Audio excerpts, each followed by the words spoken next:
बाराबंकी जनपद की जैदपुर विधानसभा जो पहले मसौली रही है, वहां पर हमेशा समाजवादियों का हमेशा से झंडा बुलंद रहा है। और इस समय की जो भारतीय जनता पार्टी की सरकार, उसकी नीतियों के खिलाफ, उसकी जन विरोधी नीतियों के खिलाफ समाजवादी पार्टी के समर्थन में और हमारे नेता आदरणीय अखिलेश यादव जी के समर्थन में बाराबंकी जनपद इन्हें पूरे उत्तर प्रदेश में समाजवादी पार्टी की सरकार आने जा रही है।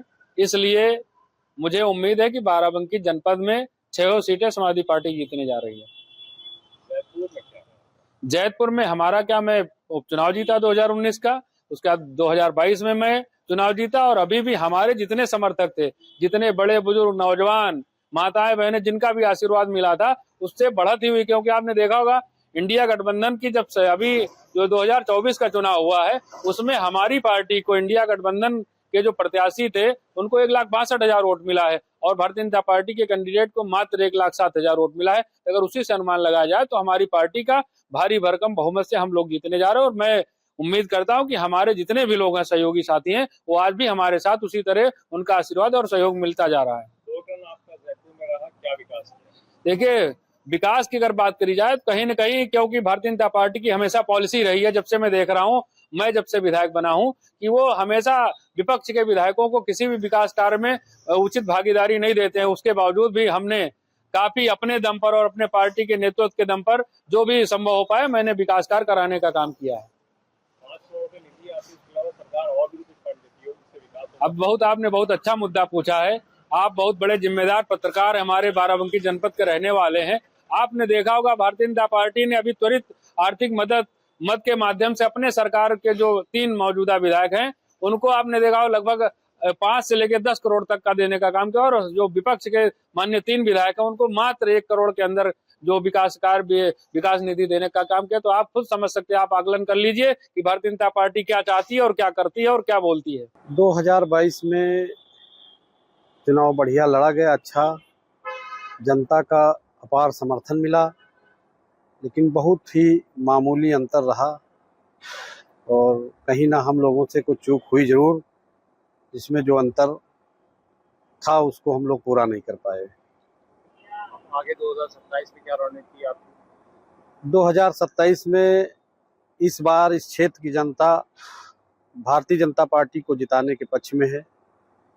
और जो 2 बार के विधायक हैं, वहाँ क्षेत्र में कोई काम नहीं हुआ और क्षेत्र की जनता से कभी कोई मतलब नहीं रहा उनका। और जो सरकार की योजनाएं हैं, भारतीय जनता पार्टी माननीय योगी जी की नीतियों को घर घर तक पहुंचाने का हमारी पार्टी के कार्यकर्ता कर रहे हैं काम।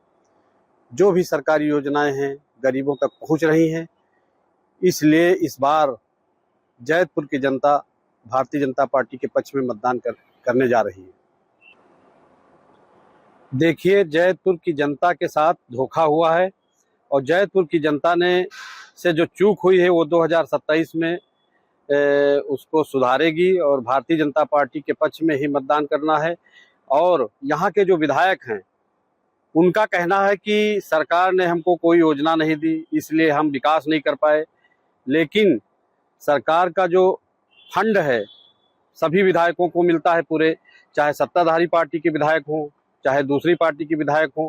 जितना सबको मिलता है उतना इनको भी मिला, उसमें भी क्षेत्र का विकास किया जा सकता था। और उस विधायक निधि का इन्होंने दुरुपयोग करके भ्रष्टाचार और कमीशन खोरी में पूरे 5 वर्ष बिता दिया और जनता को नकार दिया इन्होंने।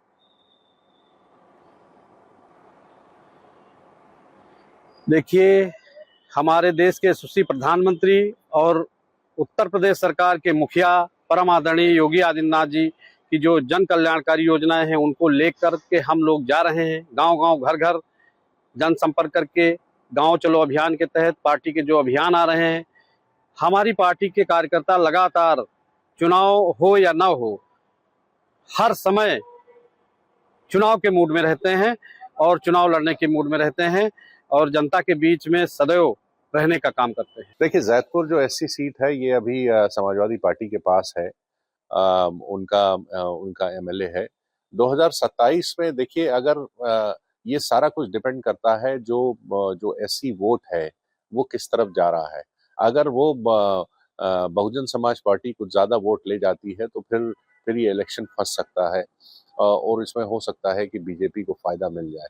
तो ये काफी हद तक देखना यह है कि अखिलेश का पीडीए का जादू अगर जो बरकरार रहता है और ये अगर क्या ये सीट रिटेन कर पाते हैं, ये काफी हद तक कुछ डिपेंड करेगा एससी वोटर्स पे।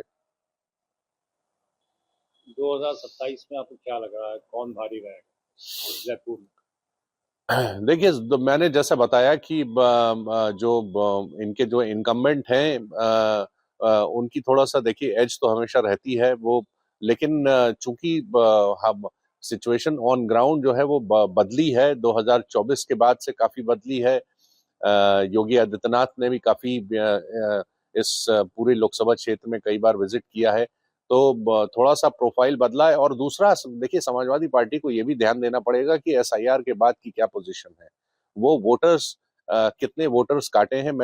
मेरा जो इनफॉर्मल डिस्कशंस है यहाँ के लोगों से, उन लोगों को भी अभी जो पोटेंशियल कैंडिडेट्स हैं उनको कभी आइडिया ही नहीं है कि कितने वोट यहाँ से कटे हैं, उनका कितना वोट गया है। तो ये सारी चीजों के ऊपर डिपेंड करेगा कि जैदपुर में किसको किसको यहाँ पे एज मिल सकती है। देखिए, जैदपुर विधानसभा इस वक्त तो आरक्षित विधानसभा है, लेकिन इससे पहले वो विधानसभा मसौली विधानसभा के नाम से जानी जाती थी, जो इस जिले की एक बड़ी ही महत्वपूर्ण विधानसभा है, इसलिए कि वहां से स्वर्गीय बेनी प्रसाद वर्मा, स्वर्गीय मोहसिना किदवई जैसे बड़े बड़े कद्दावर लीडर उस सीट से चुनाव जीत करके आए हैं। अब आरक्षित हो जाने की वजह से उसमें पिछले 2 बार से एक तो उपचुनाव जीते जो मौजूदा विधायक हैं गौरव कुमार रावत, और उसके बाद 2022 का सामान्य चुनाव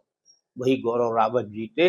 उनकी जीत में महत्वपूर्ण रोल स्वर्गीय बेनी प्रसाद वर्मा ने अदा किया था, इसलिए कि उस विधानसभा क्षेत्र में बहुत बड़ी तादाद में एक विशेष बिरादरी यानी ओबीसी का वोट है, जिसको चूंकि बेनी प्रसाद वर्मा वहां से 3 मर्तबा मुसलसल विधायक रहे और उस क्षेत्र के लिए उन्होंने बहुत काम किया, तो जो उपचुनाव में गौरव रावत साहब जीते उसका ज्यादा क्रेडिट जो है वो बेनी प्रसाद वर्मा साहब को था। अगरचे वो बीमार थे, लेकिन उन्होंने बेइंतहा इनकी मदद की लेटे लेटे लोगों को, तो और उन्होंने समाज के हर तबके के लिए कोई न कोई महत्वपूर्ण काम जरूर किया, चाहे वो नौकरी के लिए हो, चाहे विकास के लिए हो, चाहे गांव की तरक्की के लिए हो। इतना काम किया, लोग उनको बहुत मानते थे। तो एक उनके कहने से और उसके बाद फिर उन्होंने जब विधायक हो गए उपचुनाव में जीत करके, तो बहरहाल एक अच्छी कारकर्दगी का मुजाहरा भी किया।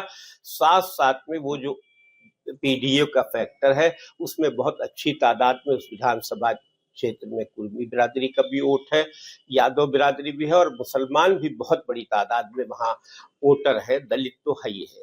तो इसलिए वही वोट प्रभावी है। तो ये 3 बिरादरी जो वहां एक साथ इन्होंने वोट कर दिया 2022 के चुनाव में, उसमें उसी का वजह से, और खास करके रावत बिरादरी, बहरहाल रावत बिरादरी बटी हुई वहां रही, इसलिए कि वो जो भारतीय जनता पार्टी जो उम्मीदवार लड़ रहे थे वो भी रावत थे, तो इसलिए वो बटी रही। लेकिन इन 3 बिरादरी का ठोस समर्थन जो उनको मिला, इसलिए वो विजयी हुए। अब आने वाला चुनाव जो 2027 का है, इसमें अभी ये बात तो क्लियर नहीं है कि भारतीय जनता पार्टी किसको वहां अपना उम्मीदवार बनाएगी, लेकिन बहरहाल जो भी जिसको भी उम्मीदवार बनाएगी, इन्होंने भी काम किया है।